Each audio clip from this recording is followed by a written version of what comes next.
On today's episode of Leaders Out of Context, the Noob guys are stretching themselves a little bit. Mike, explain us what we're going to be doing today. This is TRX. Navy SEAL invented the TRX system because he started out with a rope and two handles. When he traveled, he wanted to keep exercising. So he did this portable kind of thing, and TRX, the guy still runs a company. And this is your preferred method of exercise? This is my preferred method. How long have you been exercising with this? 8-9 years.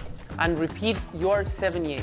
78 years. I will say to the camera, if I could sign a contract that I'll get to 78 and look like that guy, I would do it in a heartbeat. So I'm gonna be doing TRX twice a week. So first exercise, first question. Who wants to get started with the question? Maxi, do you wanna get us rolling? Mike, in general, give a quick, first, can we just give a quick little who you are, where you're at, and where you lead in Fort Wayne here? My name's Mike Gouloff. I am an architect.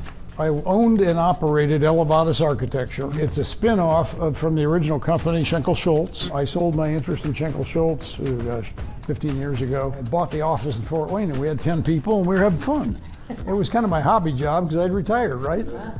Well, we're at 65 people now, and we are literally an architect across the country. Our markets are education, healthcare, and justice.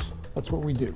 The first question for real, what we like to get into, I want to hear about your background. You said, you grew up kind of, your parents owned a restaurant. Yeah. You grew up, what are some of your earliest jobs or some of your memories from that before we get into any exercises I'm going to regret tomorrow morning? My parents taught me that hard work was necessary to survive, and that the harder you work, sometimes the harder it was. My dad loved golf. He taught me to play golf, and I play golf with him anytime I could. But it takes time to do that. Life balance is everything in living. You can work yourself to death. I've seen people do it. You can play yourself out of work if you try hard enough. So it's a balance between all of the elements in your life, from family to work, to play, to rest, to exercise, to have fun. If you do anything to an extreme, you're gonna hurt yourself. One way or the other, you're gonna hurt yourself. So this is one of the things I do. It's not the only thing I do, but this is one of the things that I do to keep my body in shape. This is not a mind thing, except you gotta have your shit together. You gotta be doing it. Anyway, so put your feet, put your feet at a comfortable place and just lean back. All the way, straighten your arms. Keep your hands in the same position and pull it right to your waist. Okay, this is low row. Usually we do what's called a Tabata. Tabata is 20 seconds of work, 5 seconds of rest, 20 seconds of work. So it's about 15 reps. Oh, wow, okay. Yeah, 15 reps. I'm moving way too slow. Yeah. The next front face is high row, like this. While we're doing this, can you tell us which one's your least favorite exercise in TRX? My least favorite are lunges. I hate lunges. I'll show you my favorite exercise. So I have a 4-pack instead of a 6-pack. 4 that show I got a 6-pack, but it's covered up with a layer of age. Same. Mike, you talked about your history at Elevatus. If you were to describe yourself without using the word Elevatus or architecture, how would you define who Mike is? Who you are is a situational issue. Who you are on a golf course is totally different than who you are in a gym. Is that right? It depends where you are. Yeah. Who I am in the office with the people that work for me, I consider to be my family and my friends. I believe the office environment, it should be more friendly, like this, like a family, kind of like, oh, holy shit, that's hard. Anyway, so the front exercises, you do these. You can moderate that. Do butterfly. All right. This one's gonna be tougher. Straight out. Papa. Nope, bend your elbows. Nope, I need less difficulty on this one. I'm gonna put Brett. Brett works in marketing. Brett Garter, yeah. I'm gonna put him on the spot. I'm gonna ask you 3 words of what you think your employees would describe you as, and then we're gonna go with them and ask him what 3 questions he would use to describe you. So close the door, step away. Direct, not tough, direct. They would describe me as honest, and they would describe me as, I hope, fun. but I don't know about that one. Sometimes I'm not fun, but I think, you know, I think they would say that. Direct, fun, and honest. I love that. That's a great combination. Let's go. Let's go. Brett. What's up? Sir, come in here. All right. He probably knows where all the cameras are. He already listened to it. We can't have him here because then he's gonna be on the spot. No? All right. What 3 words would you use to describe your boss? My boss is, let's see, dedicated, responsible, and I would say respectful. Now, how would you describe his treatment towards his employees? How is he as a boss? I think he's welcoming, very welcoming. Anyone in the room that's with him is a friend and is treated like family. Would you consider him to go around the edge, or is he a direct person? He's direct. He's direct. All right. We got there. Is that close? I wasn't listening, so did he do okay? Direct, honest, enough fun. Direct, fun, and honest. Well, you're I passed. You live it. You're living it. So Mike, you know, if we think about leadership, and I gotta stop because I already did another exercise, I'm getting tired. If you think about leadership, what would you say is the number one thing that a leader should have? One thing, one word, one characteristic of a leader that you think is the crucial thing for leadership? Honesty. Honesty. Gotta be honest. No bullshit. Be honest, straight up. Some people might like it, some people might love it, but you gotta be honest. But you're gonna build trust. I love it. With honesty comes trust. And if you don't have trust, you can't run a business. Honesty is the core value that burns the other stuff. All right, turn around. We're gonna do the hard way. All right. Same situation, but we're gonna do a push-up. Oh yes, I need to do chest today. Right back at the back of the mat. Just do push-ups. You're looking weak. I'm gonna take you, Adrian. Training to take Adrian now. Adrian, that's for you. That one's for you. That one is for you to win. Stop for a second. Now this is my favorite one. I call this Superman. Oh, that's the abs, isn't it? Yeah. Oh, abs of steel right here. Steel, pure steel. That's actually pretty. Dang.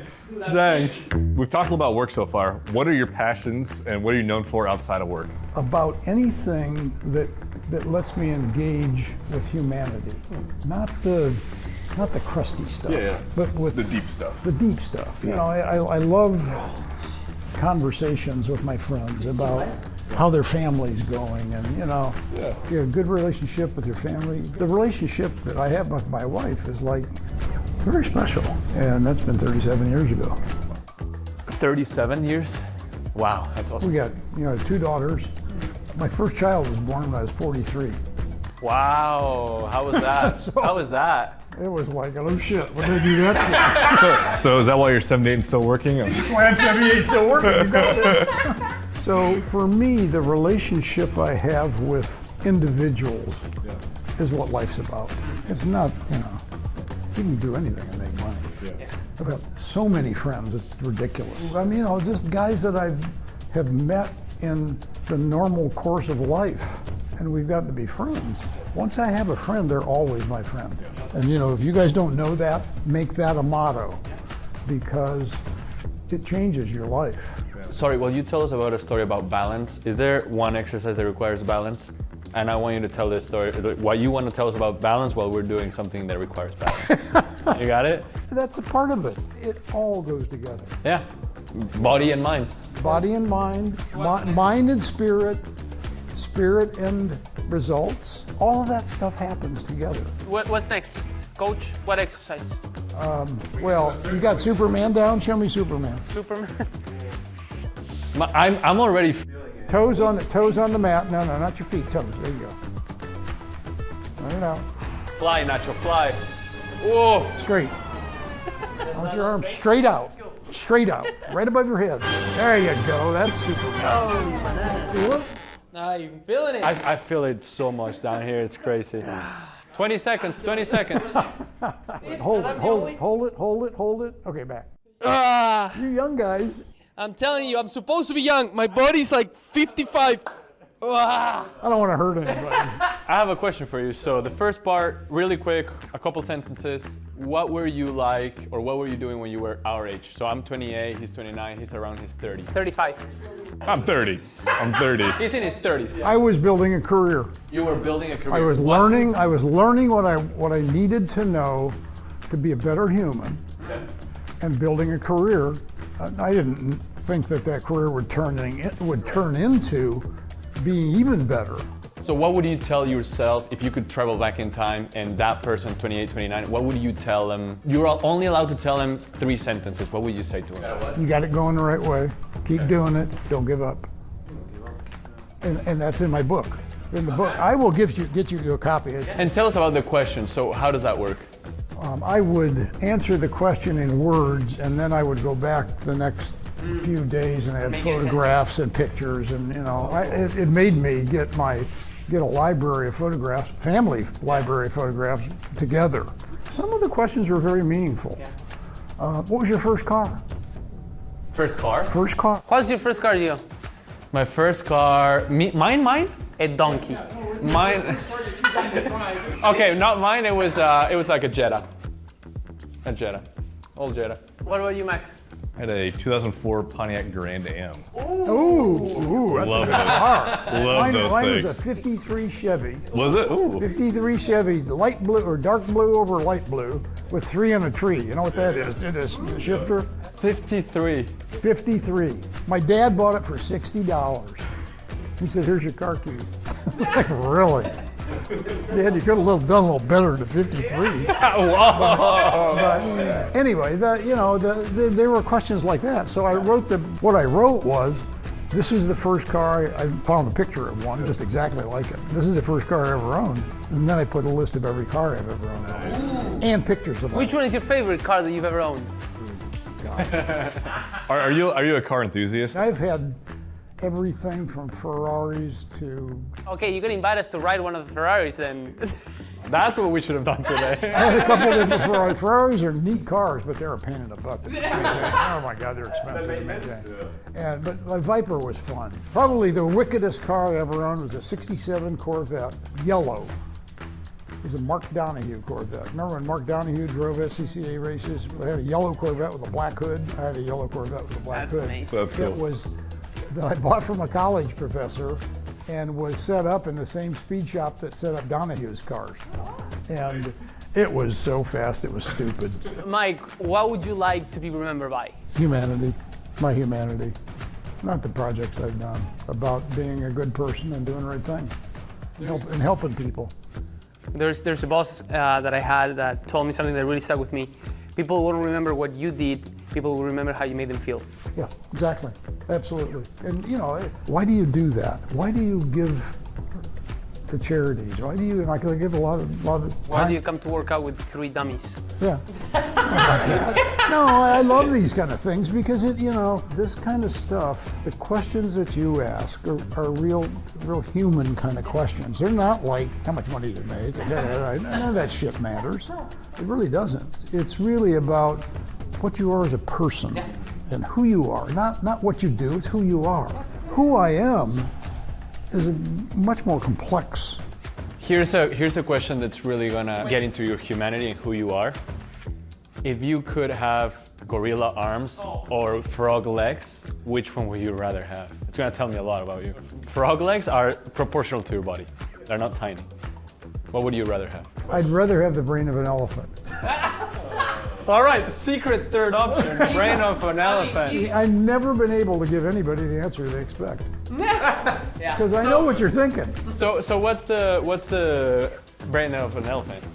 Where's that come from? It's the memory. Elephant's one of the smartest mammals on the earth. The memory. Incredibly intelligent. They can't speak, Yeah. but they're family oriented. My little grandson was here today. You saw him, Leo. And I've got a drawer in my cadenza in my office that I keep stuffed animals in. And I go to the store down the street that my daughter happens to own, Find, and I buy stuffed animals from them. At the end of the season, I give me a dozen of them, and I buy them and I put them in my desk drawer. So anytime there's a child in the office, I give them I open the drawer and say, pick one out. Okay, I want a stuffed animal out of this conversation. We're gonna go to the drawer. I'm gonna take a stuffed animal. I'll give Okay. you one. There's only 4 or 5 left. Okay. So, not to steal stuffed animals from kids.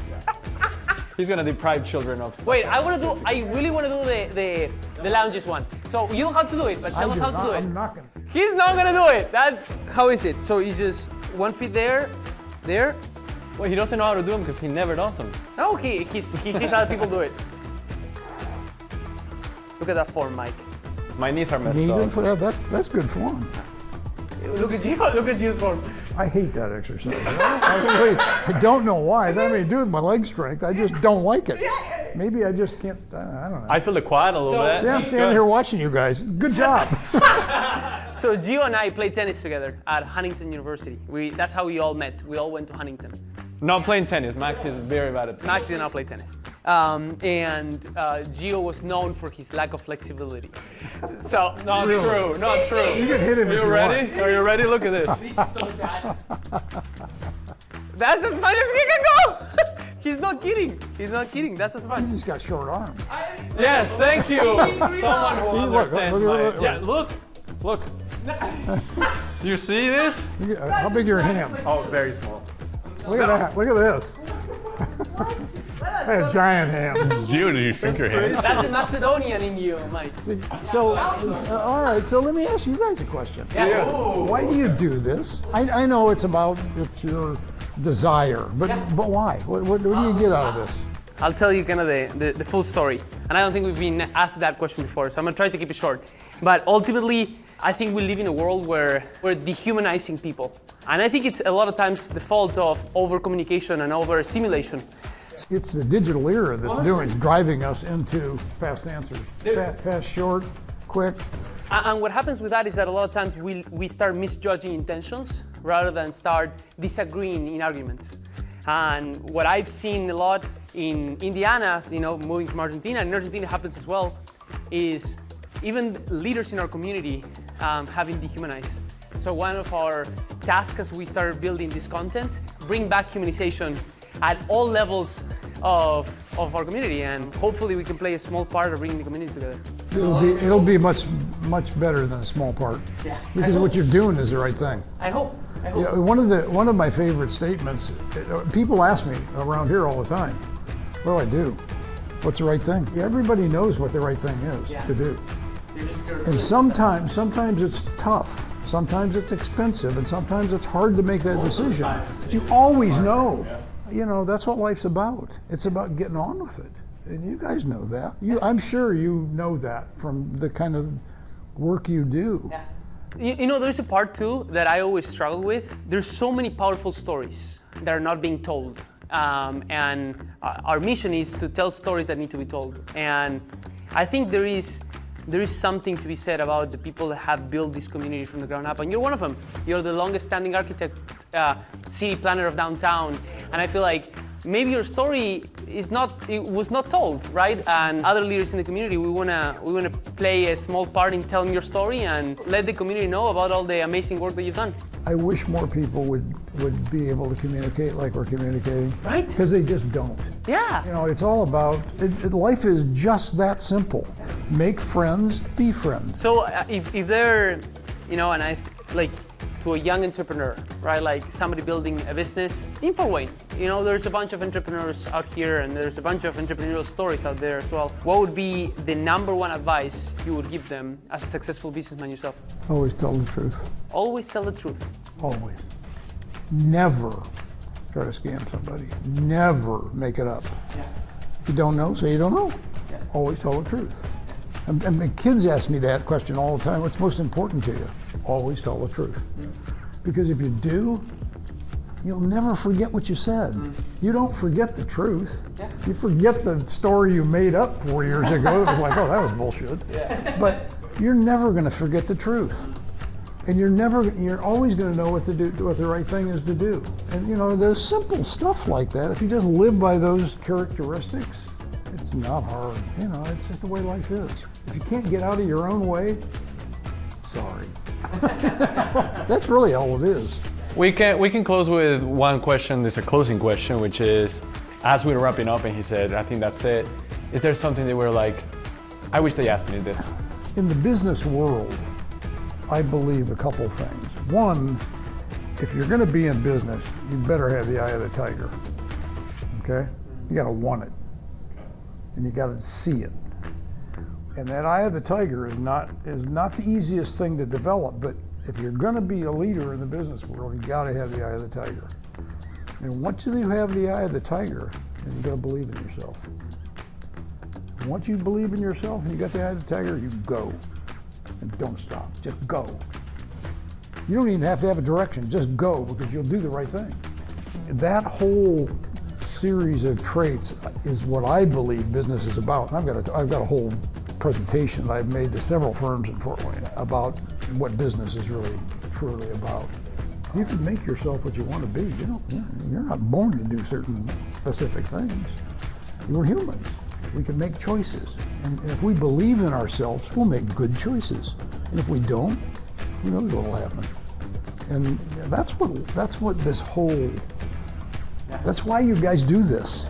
You want to find those people that believe, and you want to find those people that have real stories. And I'm proud of you for doing this. It's not easy. I mean, you guys could go out and get jobs doing anything, but you're doing this, and it's pretty special. I just have to say thank you. Thank you for what you're doing.